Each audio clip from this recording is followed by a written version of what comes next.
Donc c'est un stage de rentrée. Et ce stage de rentrée sert à vérifier les connaissances de nos arbitres.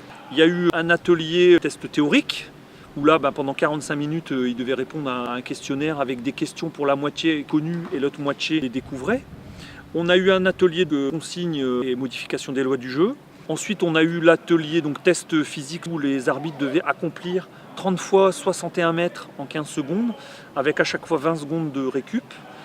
Et un dernier atelier où on a eu un rapport disciplinaire avec explication du représentant des arbitres à la commission de discipline et du représentant de la commission d'appel. Alors il y a eu un nouvel atelier cette année, l'atelier Gestes qui sauvent. Initiation du rudeur, où on parle un peu au début des règles, 10 règles d'or pour diminuer les risques de problèmes cardiaques lors de pratiques sportives.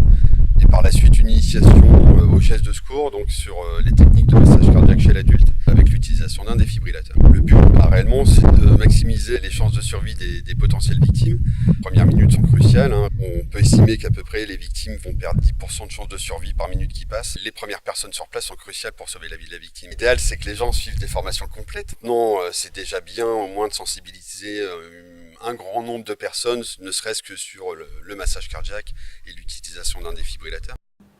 Passé les 10 secondes, la personne ne ventile pas, je commence les compressions thoraciques.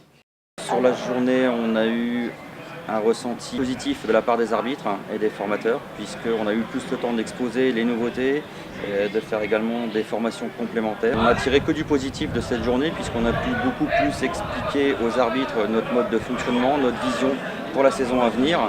Et ils ont eu beaucoup plus le temps de parole pour échanger, nous poser des questions par rapport à ce que nous voulions et ce que le district veut mettre en place. Comme on dit, on ne reste jamais sur un acquis, il faut toujours s'améliorer. C'est un peu la base de l'excellence opérationnelle, où est-ce qu'on regarde ce qu'on a fait aujourd'hui par rapport à ce qu'on a voulu mettre en place, et à chaque fois on regarde quel cran on peut monter, donc on sait très bien qu'on a de la perfection à atteindre pour la saison prochaine.